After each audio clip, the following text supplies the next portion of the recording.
Hello everyone, my name is Zeroed and we are back with another video. I know it's been a long time, but I have not had a lot of time to actually record a video. But here I am now.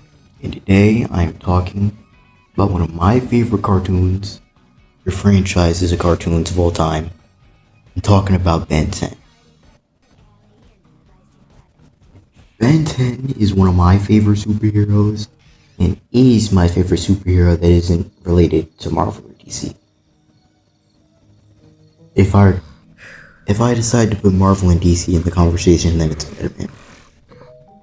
Which most people's favorite hero is Spider-Man, so if you do, I can't blame you. My thing is I feel like they're kind of wasting Ben 10's potential as a series since it has a lot of things you could do with it. Now I don't say continue the reboot, because like we don't need to keep rebooting series and we don't need to keep rebooting shows instead of just making a new one. Which I always think of, why don't y'all just make a new show instead of just making a reboot? Just make it an entirely new show with its own story. I'm thinking about it now. Why'd they even need to make Teen Titans Go? Because it really just feels like rage bait for old fans when you watch it. Because it's nowhere near similar to the original. And they do all this crazy stuff. Like, funny thing is, they do all this crazy stuff on that show that's broken. But yet they lose to their original counterparts, so it's like that automatically means that Robin, the dude who has no powers, is able to... Actually, no, I'm not even gonna say it. I'm not even gonna say it. What I mean is I feel like making continuous reboots of things doesn't need to be a thing. We might as well just make a new show at that point if you're gonna change so much from the original. Like, these shows don't really stay with the spirit of the original series. Like the reboot of Ben 10 and the reboot of Teen Titans Go. Or not the reboot of Teen Titans Go, just the reboot of Teen Titans. They don't stay with the spirit of the original. Like, both of them feel like downgrades in art designs. Like, objectively, you can tell which one is better when you compare the classic Ben 10 classic to Ben 10 reboot and Teen Titans Go to just Teen Titans. But I'm pretty sure there's a huge difference. With that being, one is knowing that it's bad, but it continues just wants to make the older fans rage. Which, yeah, that's Teen Titans Go. They're just making the old fans rage. And the fact that this is the longest running animated DC show over anything else, over Young Justice, over Teen Titans, over Justice League Unlimited, any of the Batman shows, over, like, they could have done a lot of actually cool ideas, but they just decided to make a worse reboot show. I don't know why. Like, if you want to make a Ben 10 show, y'all don't have to just make a reboot. Just make a show inside the same continuity, but have it, like, be in a different time. Like, y'all could just make it about Ben 10,000. I'm saying a Ben 10,000 show would be easy money. People would low-key watch that. Who wouldn't want to watch that?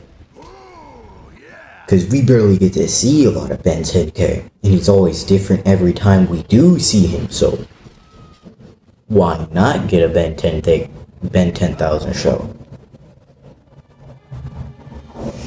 And if you just want to have it, oh, we don't want to see Ben be the protagonist, okay, just make it about Kang. He has the Omnitrix. We only got to see him use it for a singular episode of Classic. He has it in Omniverse, but they took it from him, so we only got to see him as Spanner. Which, sure, that does mean as screen time, but I would like to see him use the Omnitrix, especially since he was smart enough to think, maybe I'll just unlock Master Control by turning into Grey Matter and doing it myself. Which is weird that Ben never thought of doing that.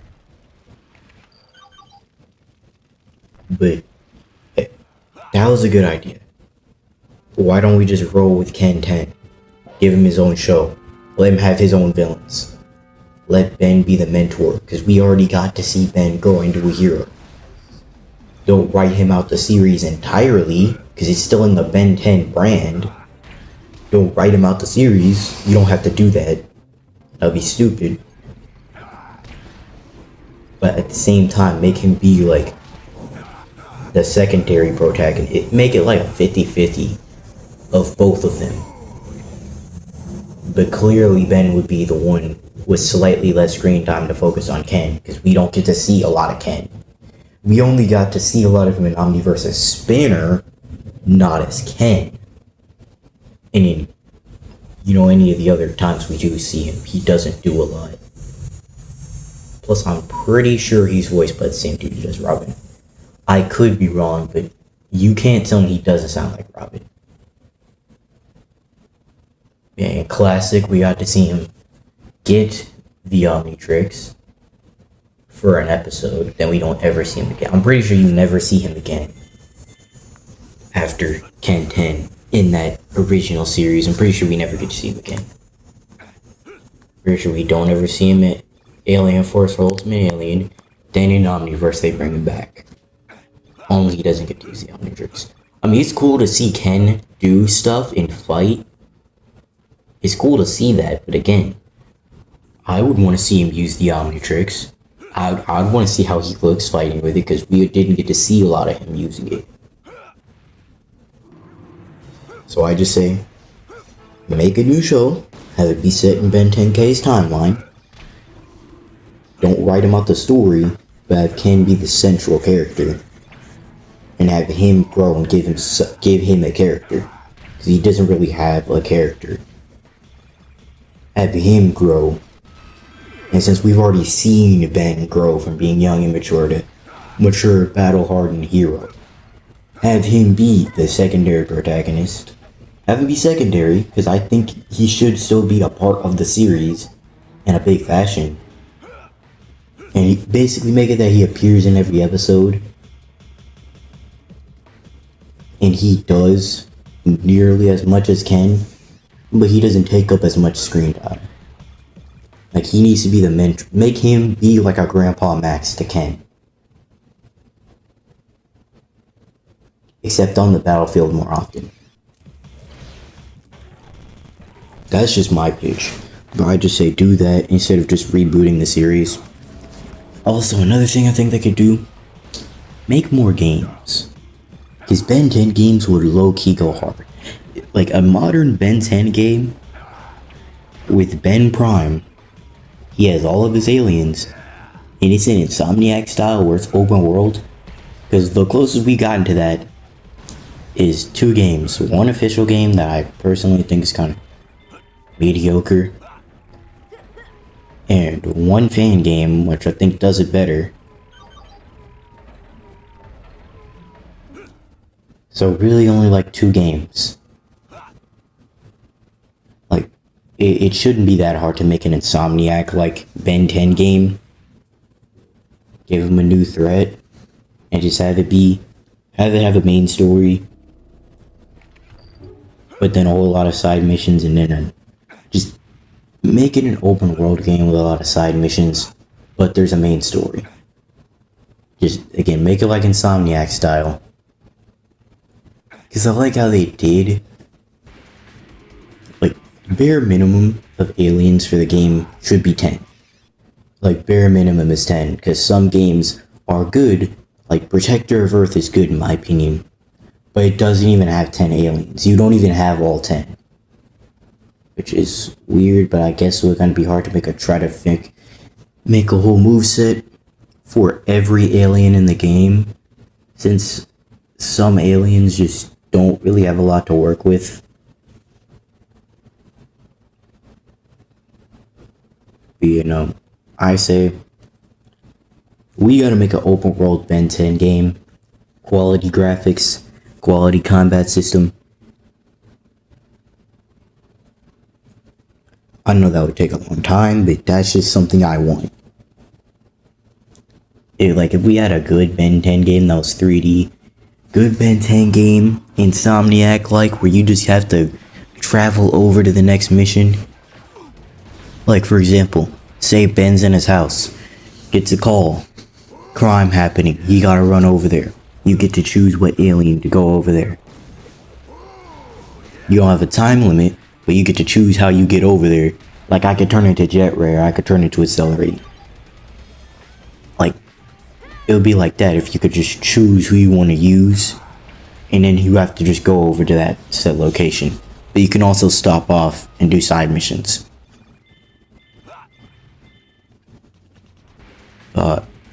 Aside from that, these TV shows, just all the main four continuity, I actually like all of them.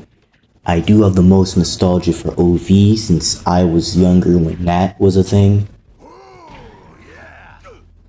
Like, I was around, like, how do I explain this?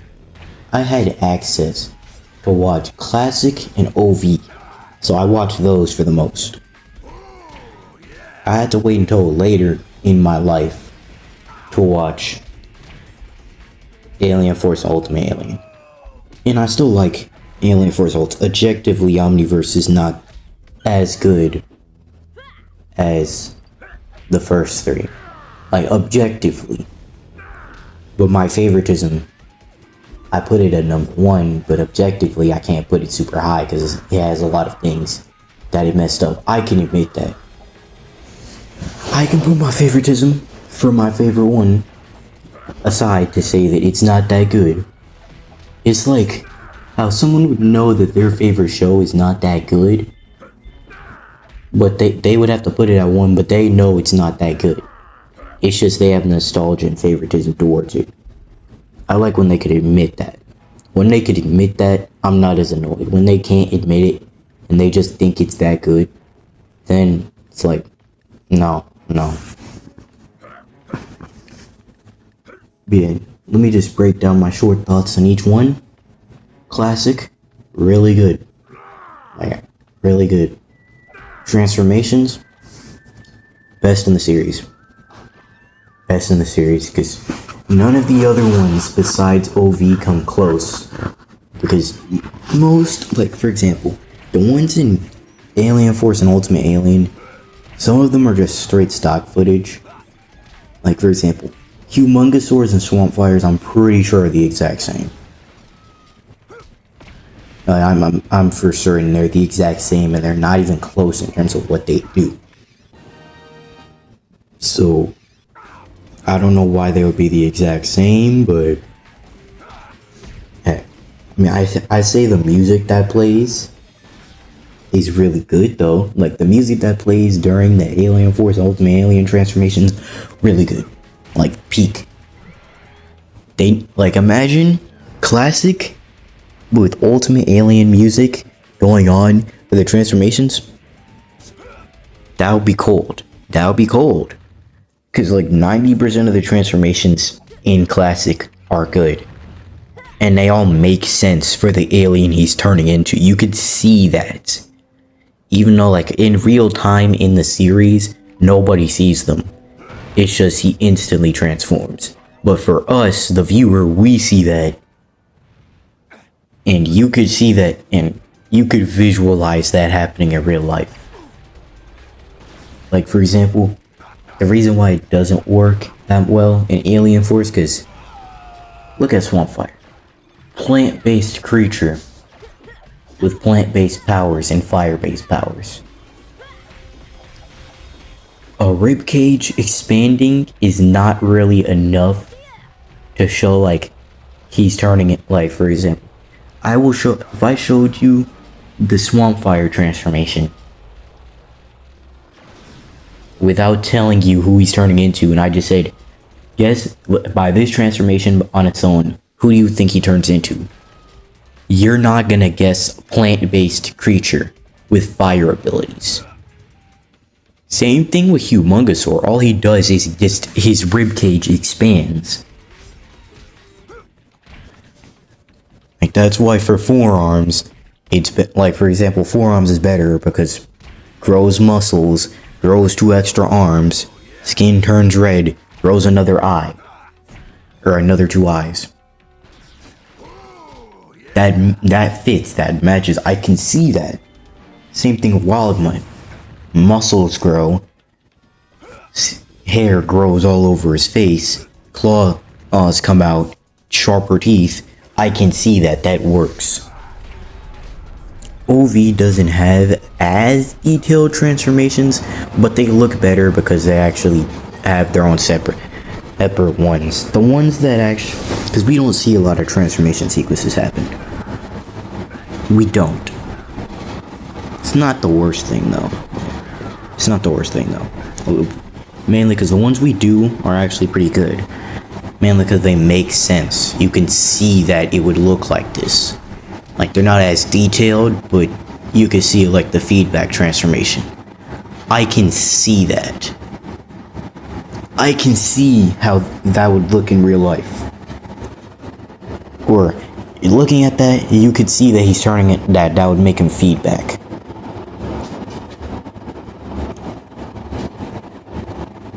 That my problem with Alien Force is that most of them don't really make a lot of sense. Like, some of them make a lot of sense, like Chroma Stones. That one's really good. That one's good, because you can see he's turning into Chroma Stone from that. Or Big Chills. But most of the time, you don't see them, and the few times you do, sometimes it's just stock footage of the ribcage expand. I do have to say the Ultimates, though. The Ultimates we did see, I like most of their designs. Shame we don't see a lot of them. Like Ultimate Humongosaur. He may not be the strongest, because in my opinion it's Ultimate Echo. I like his design the best though. I like his design the best. Like design wise, I think his transformation just looks the coolest. And the fact is, you can definitely see it. In fact, the only problem I have is that it just has a big shell on the back. Like he's a Ninja Turtle or something. But hey, it is what it is. Plus we got to see him in a video game and actually really good graphics quality, so yeah. Again, speaking of games, there are some aliens that you could look at them and then like, this would low-key be cool if I could do this. Like, who wouldn't want to turn into way big? In fact, if they made a Ben 10 game that had every alien, I'd say the only restriction would be Alien X and make him solely a final boss exclusive. You can't use him at any other point except the final boss. Because, well, there would be no game. Because the main appeal of Alien X is that he could do anything. So, putting him in a video game and then he isn't able to do everything, because why would they give you that ability? Then you would be like, why isn't he able to do everything? Because there would be no game at that point. That's why I say make him solely at the end of the game with a really strong threat, so that way it would still be a challenge. Or maybe just make a Ben 10 game, but have it be based on every single series, like all the Dragon Ball games are, where they make it based on Z's entire story. With Sparking Zero's case, it's Z and a Super anime, so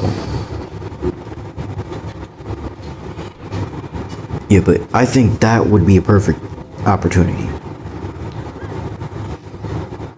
That's my piece on games wise. But also, I just need to talk about how iconic the Omnitrix is. That watch, or whatever you want to call it, even though it's not actually a watch, it just looks like it. This machine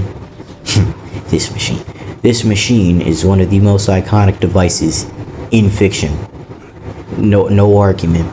Now, I think there are more iconic devices like the Green Lantern rings, just lantern rings in general. But this definitely can come close, because everybody has dreamed of having this. Whoever's watched Ben 10 has thought of having this in their own set of 10 before. Let's be real, everybody has. And I don't blame you. Who wouldn't? That's why it's just like that. Not only does it have good storytelling put into it, of the reason why Azimuth made it in the first place. But it also is like the central part of how this entire franchise even started. Because the alien device did what it did. Okay, that was corny. I'm gonna admit that was corny for me, but you get what I'm saying, right? This thing you can't really overdo. It's kind of hard to explain, but it's like, you can't really mess up an Omnitrix. Unless you make it insanely ugly. Like, seriously. Plus, a lot of people are making fanfics of their own fan-made Omnitrixes, or Omnitrixies. Apparently that's what it is, but yeah, a lot of people are just doing that, and some of these actually look pretty cool. It's a shame that the series has been over, and it ended on a reboot, but I say again, make a new Ben 10,000 series and people would probably tune in to watch that. People would at least tune in. If it's a reboot, then no, most people or most fans won't really care. But if it's a new continuation series that's in the main continuity, people would watch that. People would low-key watch that. Especially if you give us new aliens and cool-looking aliens. And even if you don't want to give us new aliens, show us all the old ones just in a new design. To the point where they feel like they're new. Like, how do I explain this? Let's take Chroma Stone, for example. And then how he looks in Omniverse. When you have Chroma Stone in UAF and OV, they basically look almost completely different. Now, I don't like the design there, because I personally think that they should have just kept it how it was. Because in one episode, he did just have his normal UAF design, but I guess they just forgot he looked like that. So they just made him a new design because they thought they didn't make one before. I guess they just forgot. I say, make new designs, don't over-design them, don't under-design them, but make new designs to make them feel like they're original. Make them feel like they're original if you're not gonna make a new one. But yeah, that's overall my thoughts on the Ben 10 franchise as a whole. Hope you guys enjoyed the video. Make sure to like, comment, and subscribe, and I will see you guys next time whenever I get another chance to make a video. Goodbye.